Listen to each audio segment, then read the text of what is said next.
But first, your big story breakdown.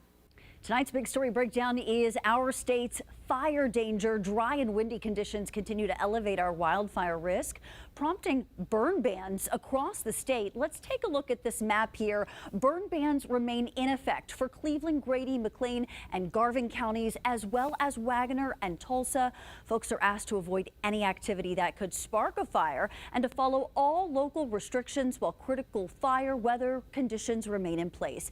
And Adam, I know firefighters are still tackling several fires right now. Yeah, that's right, Wendy. According to Oklahoma Forestry Services, the two new wildfires are burning in Pittsburgh and Adair counties. Right now, crews continuing to put out the Dead Frog Fire in Pushmataha County, 80% contained there, and the Rattlesnake Fire in Osage and Washington counties, which has burned almost 1,000 acres. Take a look at the Ranger Road Fire. This is what it looked like in Beaver County last week.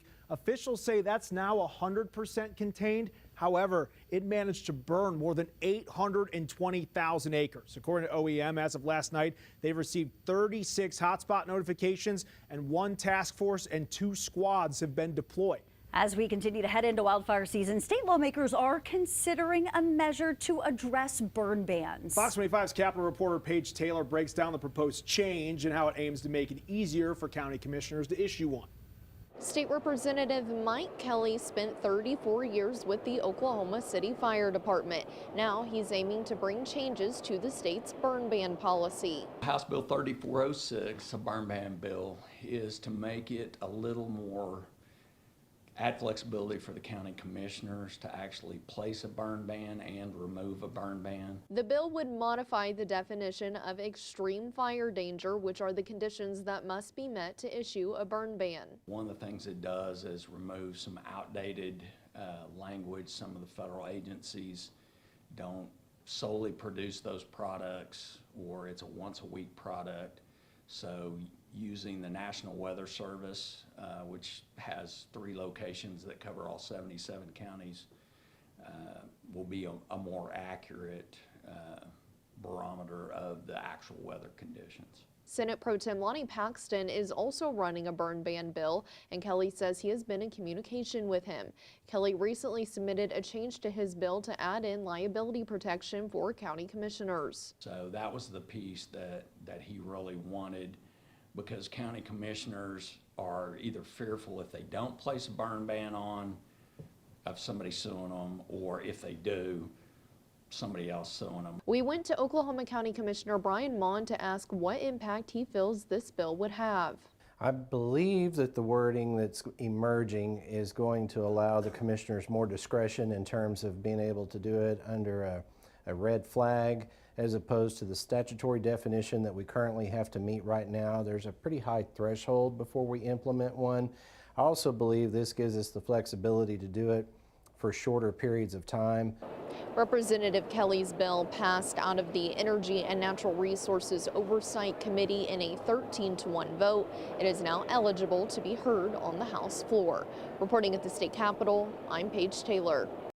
The Norman Fire Department says it's detecting fires quicker this wildfire season with the help of AI. Fox 25's Grant Palmer joining us live in studio. So Grant, what are they using to do this?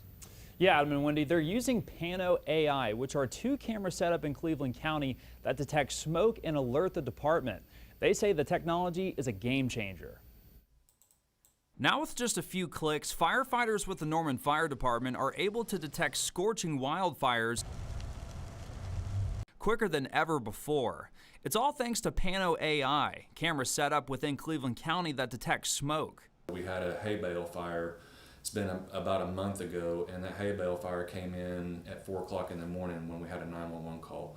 When we looked at the Pano footage before we were getting alerts on that fire was actually detected by a Pano camera an hour and a half earlier before that. Chester says when the cameras detect smoke, it's sent to a human for verification, and then another alert is sent along with a camera view of the smoke and a map of the location.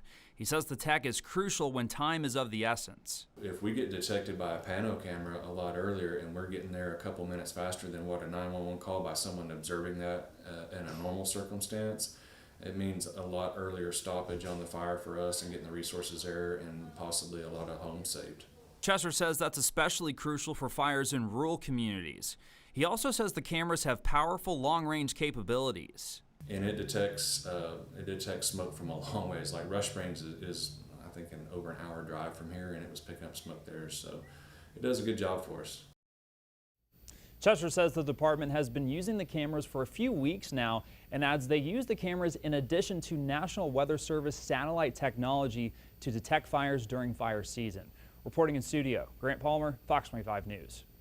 We're also seeing the Oklahoma Army National Guard step in to help battle wildfires all across the state, utilizing helicopters to drop 660 gallons of water directly onto fires or in areas where firefighters want to prevent fires from spreading. The National Guard also deploying 2 wildland firefighting crews to help battle fires on the ground.